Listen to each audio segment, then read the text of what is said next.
Having to breathe the same air as an uneducated idiot in the morning is going to ruin my job for the rest of the day. Every day, the other employees and I had to put up with the abuse of an elite chief who had graduated from a prestigious university. One day, when I couldn't put up with her anymore and countered, she said, "You should notify your bosses or something. I am one of the elite. Nobody's going to listen to a dropout like you." The chief looked completely victorious. However, one word from the president who passed by changed her attitude completely. "Hello, my name is Daniel Smith.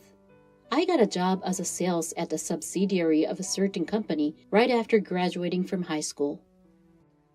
My father was injured in a traffic accident with a motorcycle and could no longer work properly, so I worked after high school instead of going to college. I got a job at this company through my father's introduction to support my family instead of my father. This company's employees got along well with each other, and it was a pleasure to work there. My boss is nice and my colleagues are easy to get along with, so I don't have to worry too much about work. However, I'm feeling a little down today." "Hey Smith, isn't the meeting you're having today with the head office?" "Yeah, it is." "Seriously? Then that person must be coming here, right? I should have taken the payday off." "You don't deal with her directly, so don't say anything about it. I'm more depressed in the morning." "Because that person," said the colleague. When the colleague was about to continue the conversation, "Hey, why were no employees at the entrance? They were expecting me, and this is how they reacted?" According to the colleague, "See? Best of luck, Smith." "Oh, hey!" The colleague muttered something and then dashed away from there. "You'll remember that traitor." The owner of the voice glared at me, getting left behind. There is really only a bunch of unkind people in this place. It annoys me that I have to go out of my way to speak with these people.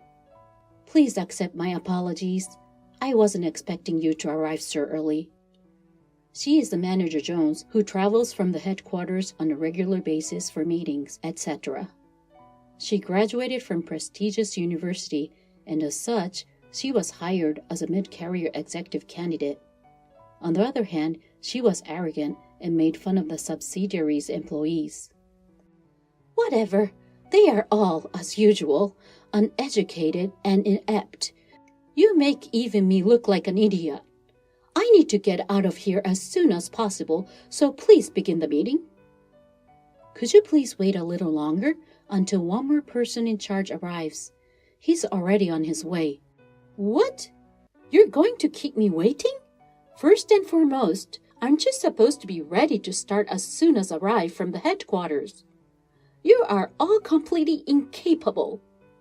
"I'm so sorry." "You arrived 20 minutes earlier than expected, but you are unreasonable." I want to talk back to her, but the person I was speaking with was from the head office, and she was an elite recognized by the head office. I'm not sure what the company will do if I go against her. We complained to each other at the subsidiary company, but in the end, we never oppose them and always endure. I was working as usual. Then one morning, as I was driving to work as usual, I noticed an elderly lady crouching down distressfully in the middle of the road. It should have been an emergency, but the people around me didn't want to get involved or didn't know what to do, so they pretended not to notice her and walked past her. "Are you okay, Granny?" I dashed over to her and called out, but the old lady was not responding because her breathing was labored and she was unable to speak properly. "I'm going to call an ambulance right away." I pulled out my phone and dialed 911. We all went to the hospital together when the ambulance arrived. "It's okay to go home," the nurse said. "We'll take care of it over here until her family arrives." I had already informed the company that I will be late, and I was concerned about the grandmother, so I stayed with her until her family arrived. Fortunately, she was not in danger, and she could leave the hospital after a few days. We were overjoyed. A few weeks later, suddenly, I got a transfer order to our branch office of the headquarters. It was a direct order from the president of the headquarters.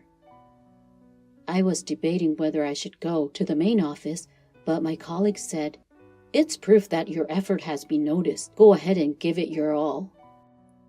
They encouraged me, and I decided to transfer. My first day at the headquarters was hectic. First, I decided to greet each department individually. On my way there, I found the chief's bag in the corridor and hurried up to greet her, but she noticed me and gave me a disgusted look. "What are you doing here, you moron? Aren't you a little out of place?" "Good morning, Chief. I've been assigned here." "Oh, you're being relocated here? What exactly are they thinking?" The chief ignored my greeting and swore at me. "Having to breathe the same air as an uneducated idiot in the morning is going to ruin my entire day at work." "Chief, I'm sorry for making you feel that way." "Oh, please stop talking. Please do not approach me. I'm busy. Keep out of my way." Chief is in a bad mood today, and she wouldn't let me finish what I was saying. She waved her hand around as if attempting to flick off the swarming flies. Trying to continue the conversation at this point would be pointless. I gave up and returned to work. When I returned to the floor where the chief was, I overheard her cursing her subordinate. "You are inept. Why can't you do something as simple as this? This is something that even a new employee could do." "I'm sorry," says the employee. The employee's error was discovered, and she is very upset about it. The employee who is being yelled at tightens his fist, bows his head, and endures. "If this is the case, it will be far preferable to have another employee work for me rather than you. You are no longer useful to me. Get your desk cleaned up and out of my way." After saying these words to the employee, she turned to face me and our eyes met. She had already looked unhappy, but she twisted her face even more and glared at me. "What? You got back? Didn't I tell you to stay out of my way this morning?" "Please relax, Chief. I have something to tell you today." "Stop talking. Everyone is arrogant. I don't have time for stupid, incompetent people like you." The chief left the floor and slammed the door as hard as she could. I talked to the employee who had just been yelled at by the chief, frowning at the sound of the door closing violently. "Is that chief's typical attitude?" I asked. According to the employee, it's not just common, it's something that happens every day. She constantly disrespects me, that woman. In frustration, the employee raised his voice. "Quiet, the chief will hear you." If the chief hears him, she must say something bad to him. I did everything I could to calm him down. "I've been enduring this for a long time, but I can't take it anymore," the employee said. The employee stumbled towards his desk and pulled a white envelope from a drawer. "Don't tell me this is a resignation letter," I said. According to the employee, yes, it's something I've been considering for a while. My previous workplace was more peaceful, and each day was fulfilling and enjoyable, but since the chief has arrived, this place has changed into hell. He rubbed his desk sadly. On his desk, there were numerous documents and notes. He must have liked his job and worked tirelessly. "I understand how you feel, but don't you feel frustrated that all of your hard work has been squandered by only a chief?" "Of course, it's aggravating. I'm aware of how hard I've worked here. I've been at this job longer than she has, and I've done my best. But this is..." I can feel his frustration and sadness, which is nowhere for it to go. Chief says thinking like that, but there must be employees who trust and rely on you. Why don't you stay a little longer for those people? Even if you just say a little more. "Don't worry, I'll handle it. It is not you who should quit." "What? What exactly do you mean?" I went to the chief, leaving the questioning employee behind. We cannot have any more employees who are mistreated like him. That is why I have come here. I quickly followed the chief and found her in the break room drinking tea. Chief, may I asked. The chief noticed me and looked broken-hearted. Are you still here? You're as persistent as a fly. I'm taking a break. Please leave me. The chief looked tired, possibly because she had just raised her voice. I pushed myself to say to her, Chief, I will conduct a thorough investigation into your harsh words and actions towards our employees. You may be subjected to appropriate measures based on the results. My abrupt words stunned the chief. What are you talking about? Have you started playing hero to cover for that incompetence? No, I'm not. Why don't you go tell your bosses about it? I am an elite. You should know that I have the support of my superiors. Nobody will listen to drop out like you from the subsidiary. The chief exudes triumph and laughs hysterically. Then out of nowhere, a man appeared from the other side. Smith, it's you. How are things going for you? It was the president. I'm trying to do my best, thanks to you. Hello, President. What a happy coincidence that you've come. What happened to the grumpy chief from a while ago? She pretends an excellent chief to those people who are in higher position than herself. Haha, I'm glad to hear you're doing well. Have you established rapport with the new branch manager? What about the new branch manager? The chief is befuddled and stares blankly. It is Smith standing right in front of you. What? Have you not been briefed? This inept employee from a subsidiary company? You are a great jokester, boss. The chief laughs. The president, on the other hand, regarded the chief with suspicion. What are you talking about? Are you sure? I'm not making any jokes. You understand. He is now the branch manager of this branch office. Don't be so impolite as to label him incompetent. What the hell? The chief made a drawn face at me. I couldn't tell you because you ignored me earlier. I have informed the rest of the department. Oh no, such an illiterate incompetent. The chief's face had turned blue and she appeared to be about to collapse. When he sees such a chief, the president reluctantly opened his mouth. Let me tell you something about this fantastic opportunity.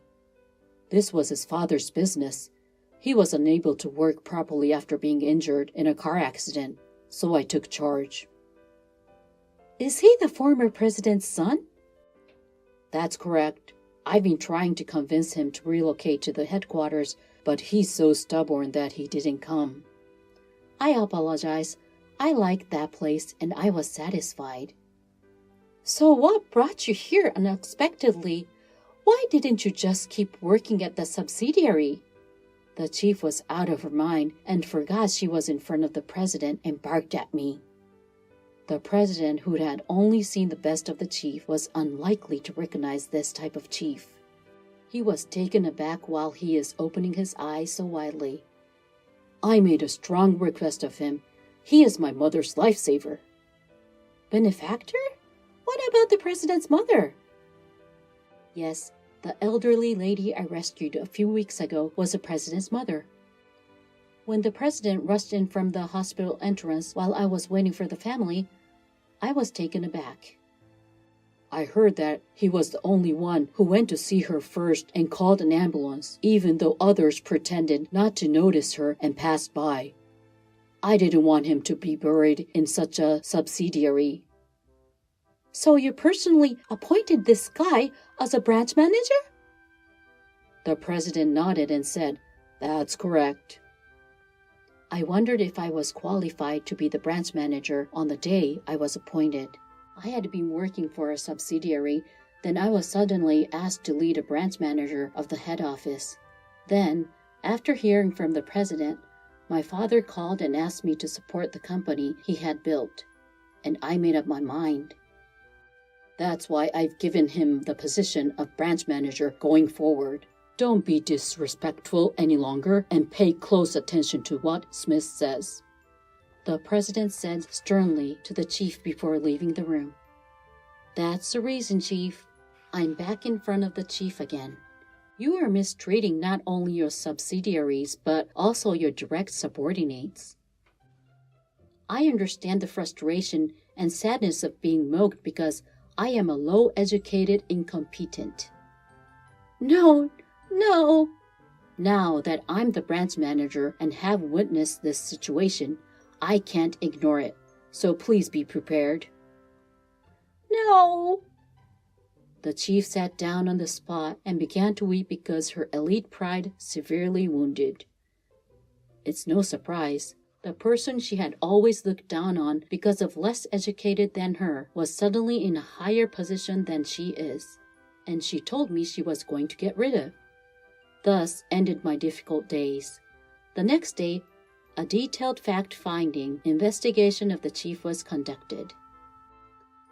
As a result of interviewing several employees and subsidiaries who had had relations with her, a number of terrible comments and actions were reported.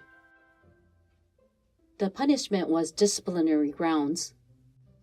Upon receiving the news, the chief left the company as if she has no soul without talking back. Chief looked very depressed. She had high self-esteem, so I guess it's understandable. By the way, are you sure you want me to replace Chief? Oh, I felt I could trust you.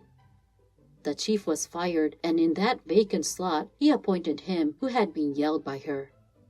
He had been with the company for many years and was enthusiastic about his work.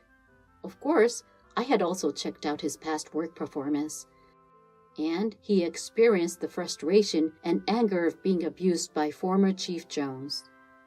I knew he would not do the same thing she did and would be a good boss who could understand the feelings of his employees. And as for me, I tried to do my job from the same perspective as the employees without being confined to the position of branch manager, referring to a subsidiary with which I was in good relations before. I interviewed each employee on a regular basis and asked for their opinions. I also held study sessions for employees in higher positions on how to lead and tried to deal with employees as much as possible. Thanks to these efforts, the atmosphere of the company gradually improved, and it became a good place to work, reminding me of the subsidiary where I used to work. Well, Smith, I'm sorry about Jones, but thanks to you, this company is doing very well. Oh, I'm afraid. At a later date, I was called into the president's office for coffee. He wanted to talk to me about recent workplace. I am getting old. Eventually, I'd like Smith to succeed me. Ha ha ha. With all due respect, Mr. President, I don't see myself becoming president. What? Why do you refuse? Your father would want the same thing. I want to be on the same side as the employees, supporting this company together from the same perspective, and being involved with the customers. It will be very difficult to do that once I become president, won't it? The president scowled at my words and then laughed. Ha ha ha, you really are a funny guy. Normally, you would be happy to accept the offer. Am I an eccentric? No, that's fine. That's exactly the kind of Smith I'm looking for. The president tapped me on the shoulder a little harder. You have a meeting soon, don't you? Go work hard.